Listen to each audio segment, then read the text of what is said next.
আজকে বানাবো লাউ শাকের ডাক পোস্ত। দেখুন এখানে কচি কচি লাউ শাক, আলু এবং বেগুন কেটে কুকারে একটা সিটি দিয়ে নিয়েছি। আপনারা চাইলে কড়াইয়েও সেদ্ধ করে নিয়ে যেতে পারেন। কড়াই বসিয়েছি, কড়াই গরম হয়ে গেছে। দেব সর্ষের তেল,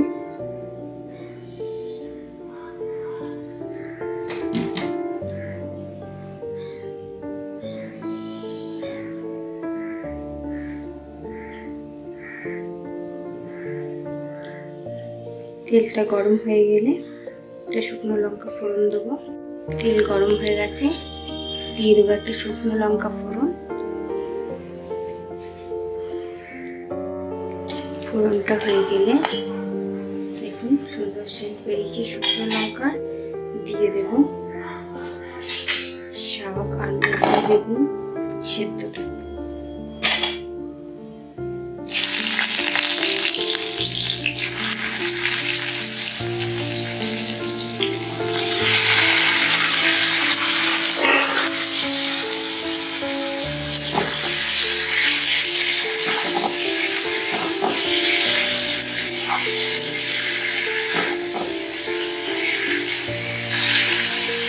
এটা একদম কচি ডগ, তাই খুব সামান্য হয়ে গেছে জল দিয়ে।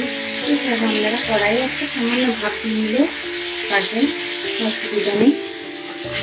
যেহেতু আমার সময় কম সেহেতু আমি তার জন্য একটু কুকারে সিটি দিয়ে নিয়েছি।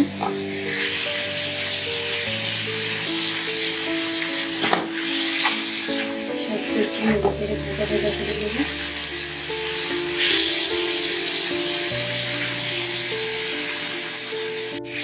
নাড়াচাড়া করে নেওয়ার পর এরকম পর্যায়ে দিয়ে দেবেন নুন আর পরিমাণ মতো নুন দিয়ে দেবেন।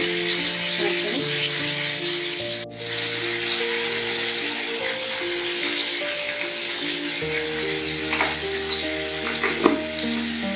দিয়ে দিলাম নুন,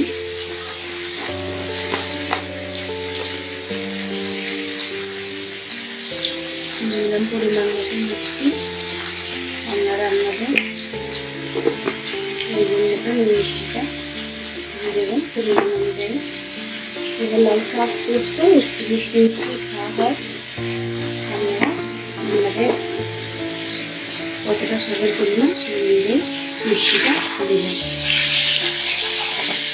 মিষ্টি দেওয়ার পর শাকটা বেশি ভালো করে নাড়াচাড়া করে নেবেন।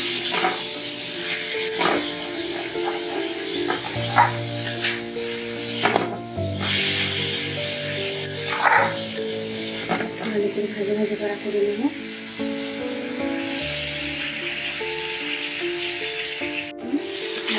সুন্দরভাবে ভাজা ভাজা হয়ে গেছে। ঠিক এরকম সময় বেটে রেখেছি শুধুই পোস্ত দিয়ে দেব। পোস্তের পরিমাণটা একটু বেশি লাগবে, যতটা শাক তার থেকে সামান্য বেশি পোস্ত দেবেন। একটু পোস্ত হয়, পোস্তের সাথে এবার সুন্দর করে শাকটা মিশিয়ে নেব।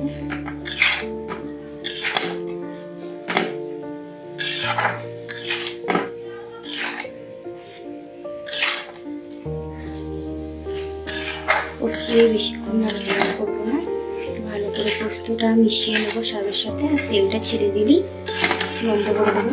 যেহেতু সর্ষের তেল দিয়ে আমি শাকটা রান্না করেছি সেহেতু আর উপর থেকে সর্ষের তেল ছড়াবো না। যেহেতু শাকের পরিমাণও কম, আপনাদের যদি শাকের পরিমাণ বেশি থাকে আর আপনারা যদি সাদা তেলে রান্না করেন তাহলে উপর থেকে একটু সর্ষের তেল ছড়িয়ে দিতে পারেন। কিংবা সর্ষের তেলে রান্না করলেও শাকের পরিমাণ বেশি থাকলে উপর থেকে আপনারা চাইলে একটু সর্ষের তেল ছড়িয়েও দিতে পারেন। যেহেতু আমি সর্ষের তেলে রান্নাই করলাম সেহেতু আমি আর উপর থেকে অল্প, শাকের পরিমাণ অল্প, সেহেতু আমি আর উপর থেকে সর্ষের তেল ছড়াচ্ছি না। আপনারা আপনাদের স্বাদ মতন দিয়ে নেবেন। এরকম পর্যায়ে গ্যাসটা বন্ধ করে দিয়েছি। গামাখা হয়ে গেছে। আর আপনারা অবশ্যই নুন এবং মিষ্টিটা চেক করে নেবেন। আপনারা আপনাদের স্বাদ মতন নুন মিষ্টিটা দেবেন। দেখুন খুব সুন্দর হয়েছে লাউ ডাল পোস্ত। এরকমভাবে আপনারা বাড়িতে বানাবেন, বানিয়ে খাবেন, যেন আমাকে কমেন্ট করবেন কেমন হয়েছে। এরকমভাবে আপনারা বাড়িতে খেয়ে দেখবেন, খুব সুন্দর, খুব চটজলদি এবং খুব তাড়াতাড়ি একটা সুন্দর রেসিপি আপনাদের সামনে তুলে ধরলাম। আপনারা জানাবেন কেমন হয়েছে। আপনারা চ্যানেলটিকে শেয়ার করবেন, লাইক করবেন এবং সাবস্ক্রাইব করবেন।